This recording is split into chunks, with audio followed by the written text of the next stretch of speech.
That's when she realized this iPhone is actually hers.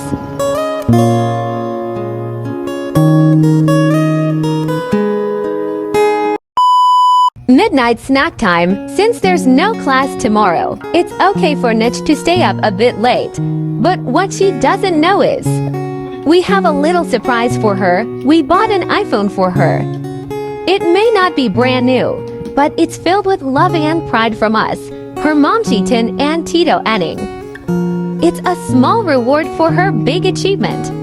She's graduating this month as the class valedictorian with the highest grades in the entire grade 6 of their school. We asked her to make a TikTok entry for a new viral dance.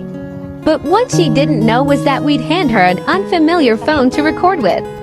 As she opens it, she noticed the wallpaper is a photo of her. With a heartfelt note from us, that's when she realized this iPhone is actually hers.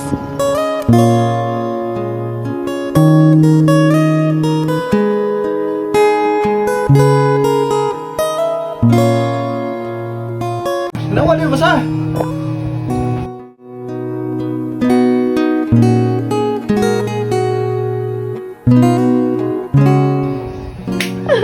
Tikot ka na.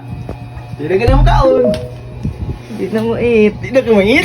Ha? Ama, basa. Basa. Basa ha? You did it, Mitch. This gift is a small celebration of your big success. Yeah!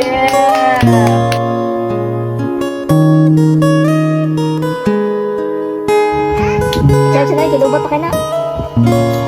Tawa. Nana, iPhone din eh. Ano ba yung cellphone eh?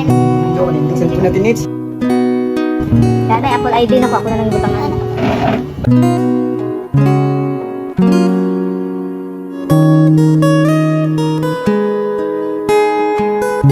Yung sumay.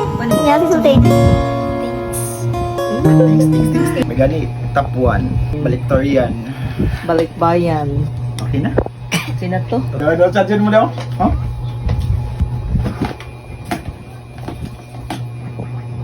Legit iPhone user.